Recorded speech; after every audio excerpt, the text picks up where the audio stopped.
आकाशवाणी लखनऊ से प्रस्तुत हैं प्रादेशिक समाचार।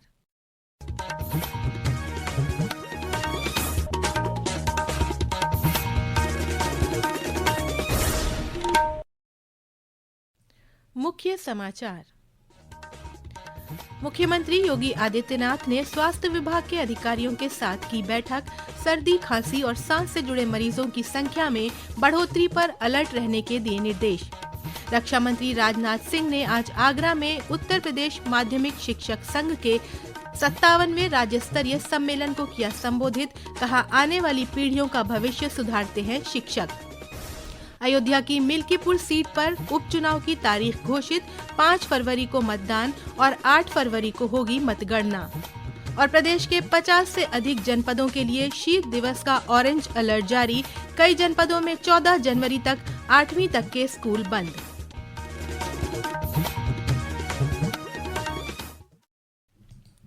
नमस्कार, प्रदेश के समाचारों के साथ मैं तनवीर फातिमा और अब समाचार विस्तार से। मुख्यमंत्री योगी आदित्यनाथ ने आज लखनऊ में स्वास्थ्य विभाग के अधिकारियों के साथ बैठक की। मुख्यमंत्री ने सर्दी, खांसी, श्वास से जुड़े मरीजों की संख्या में संभावित बढ़ोतरी के मद्देनजर स्वास्थ्य तंत्र को अलर्ट रहने के निर्देश दिए। पेश है एक रिपोर्ट। मुख्यमंत्री योगी आदित्यनाथ ने निर्देश दिए हैं कि सभी सरकारी अस्पतालों में मरीजों को अच्छी चिकित्सा सुविधा मिलनी चाहिए। जांच हो या दवाओं की उपलब्धता, सब कुछ चाक चौबंद हो, आम आदमी को परेशान न होना पड़े। महाकुंभ में तीर्थयात्रियों की स्वास्थ्य और चिकित्सा सुविधाओं की समीक्षा करते हुए मुख्यमंत्री ने कहा कि सभी सेक्टरों में इलाज के पुख्ता इंतजाम हो। उन्होंने कहा कि सर्दी, खांसी, बुखार जैसी मौसमी समस्या हो अथवा कोई अन्य गंभीर बीमारी, सभी को समुचित चिकित्सकीय सहायता मिलनी चाहिए। उन्होंने बीमार लोगों को सहायता उपलब्ध कराने के लिए स्वास्थ्य विभाग की टीम को सभी सेक्टरों में सतत भ्रमण करने के निर्देश दिए। आकाशवाणी समाचार कक्ष से राघवेंद्र त्रिपाठी। ह्यूमन मेटा न्यूमोवायरस यानी HMPV की भारत में दस्तक के बाद प्रदेश सरकार ने भी इससे बचाव के प्रति ठोस कदम उठाने शुरू कर दिए हैं।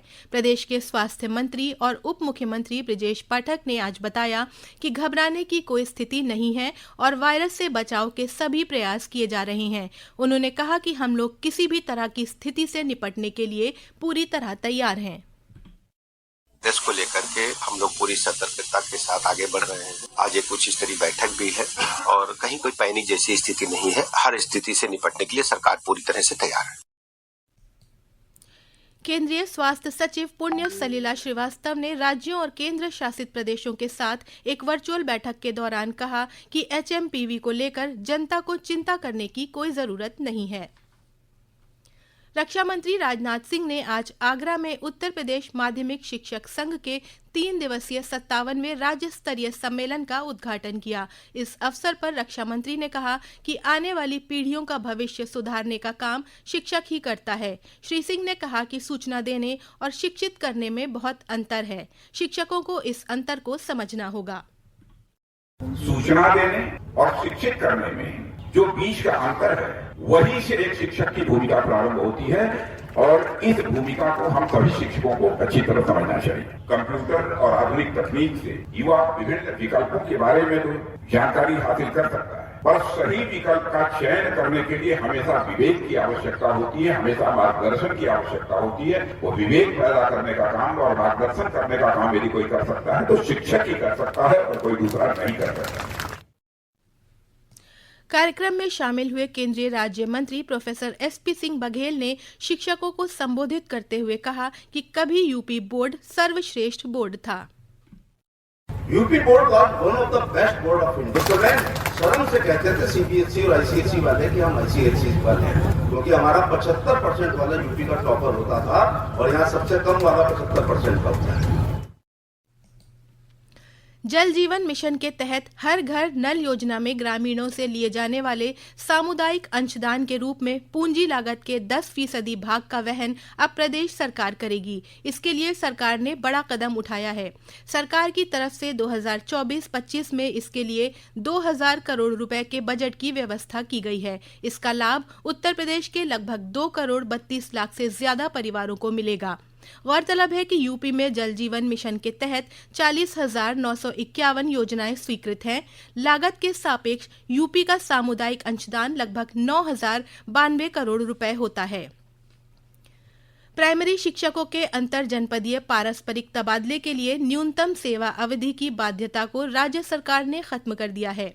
अभी तक पुरुषों को 5 वर्ष की सेवा और महिला शिक्षकों की 2 वर्ष की सेवा पूरी होनी अनिवार्य थी। इस संबंध में कल शासनादेश जारी कर दिया गया। इससे प्रदेश के परिषदीय स्कूलों के 4,30,000 से अधिक शिक्षकों के तबादले का रास्ता साफ हो गया है। ये समाचार आप आकाशवाणी लखनऊ से सुन रहे हैं। ताज़ा समाचार जानने के लिए आप हमारी वेबसाइट newsonair.gov.in पर लॉगिन कर सकते हैं। इसके साथ ही आप प्रादेशिक समाचारों का ये बुलेटिन हमारे YouTube चैनल पर भी सुन सकते हैं। प्रदेश के अयोध्या जिले की मिल्कीपुर सीट पर उपचुनाव को लेकर चुनाव आयोग ने आज तारीखों का ऐलान कर दिया। मुख्य निर्वाचन आयुक्त राजीव कुमार ने इसकी घोषणा की। पिछले साल जून से ही खाली पड़ी इस सीट पर दिल्ली विधानसभा के 7 मतदान 5 फरवरी को होगा और नतीजा 8 फरवरी को आएगा। उपचुनाव की तारीख की घोषणा के साथ ही जिले में आचार संहिता भी लागू हो गई है। 10 जनवरी को उपचुनाव की अधिसूचना जारी होगी। पेश है एक रिपोर्ट। अयोध्या से मौजूदा सपा सांसद अवधेश प्रसाद मिल्कीपुर विधानसभा सीट से विधायक थे। वर्ष 2024 के लोकसभा चुनाव में जीत हासिल करने के बाद श्री प्रसाद ने विधानसभा सदस्यता से इस्तीफा दे दिया। तभी से यह सीट रिक्त है। हाल ही में प्रदेश की 9 सीटों पर हुए उपचुनाव के साथ मिल्कीपुर विधानसभा सीट पर भी उपचुनाव होना था, लेकिन मामला कोर्ट में होने के कारण चुनाव नहीं हो पाया था। सत्तारूढ़ भाजपा और प्रमुख विपक्षी दल समाजवादी पार्टी ने जीत दर्ज करने के लिए एड़ी चोटी का जोर लगा रखा है। मुख्यमंत्री योगी आदित्यनाथ ने खुद इसकी कमान संभाल रखी है। इसको लेकर मुख्यमंत्री कई दौरा कर चुके हैं। वहीं सपा ने अवधेश प्रसाद के बेटे अजीत प्रसाद को यहां से उम्मीदवार घोषित कर रखा है। तन्मय सोनी, आकाशवाणी समाचार, अयोध्या। प्रदेश के पिछड़ा वर्ग कल्याण एवं दिव्यांगजन सशक्तिकरण राज्य मंत्री स्वतंत्र प्रभार नरेंद्र कश्यप ने आज विधानसभा सचिवालय में महाकुंभ 2025 में विभाग की तैयारियों की समीक्षा बैठक की। उन्होंने अधिकारियों को निर्देश दिए कि महाकुंभ के दौरान प्रयागराज में विभाग का शिविर लगाया जाए, जो दिव्यांगजनों और पिछड़े वर्ग के सशक्तिकरण का एक प्रमुख मंच बने। प्रयागराज में स्वच्छ महाकुंभ का संदेश देने के लिए आज स्वच्छ रथ यात्रा का आयोजन किया गया, जिसमें बड़ी संख्या में लोगों ने हिस्सा लिया। रथ यात्रा में नुक्कड़ नाटक करने वाले कलाकारों ने लोगों से सूखे और गीले कूड़े के लिए अलग रंग के डस्टबिन का इस्तेमाल करने का संदेश दिया। IHF ट्रॉफी पुरुष यूथ व junior handball continental phase Asia के जूनियर वर्ग में भारत ने बांग्लादेश को हराकर कांस्य पदक जीत लिया है। आज लखनऊ में KD सिंह बाबू स्टेडियम में अटल बिहारी वाजपेयी मल्टीपर्पज हॉल में खेले गए मुकाबले में भारत ने शानदार खेल दिखाते हुए 40 गोल किए, जबकि बांग्लादेश की टीम सिर्फ 24 गोल ही कर सकी। वहीं यूथ वर्ग के फाइनल में भारत उज्बेकिस्तान से हार गया। प्रदेश में भीषण ठंड और शीतलहर के चलते जनजीवन प्रभावित हो गया है। मौसम विभाग ने आज से लेकर अगले 3 दिनों के लिए पश्चिमी उत्तर प्रदेश और पूर्वी उत्तर प्रदेश के 50 से अधिक जनपदों के लिए शीत दिवस का ऑरेंज अलर्ट जारी किया है। इसके चलते अधिकतम और न्यूनतम तापमान में 2 से 3 डिग्री सेल्सियस गिरावट आने की संभावना है। साथ ही प्रदेश के कई इलाकों में घने कोहरे का भी ऑरेंज अलर्ट है। कोहरे के चलते प्रदेश में रेल और हवाई सेवाएं प्रभावित हैं। वहीं कई जिलों में भीषण ठंड के चलते कक्षा 8 तक के स्कूल बंद कर दिए गए हैं।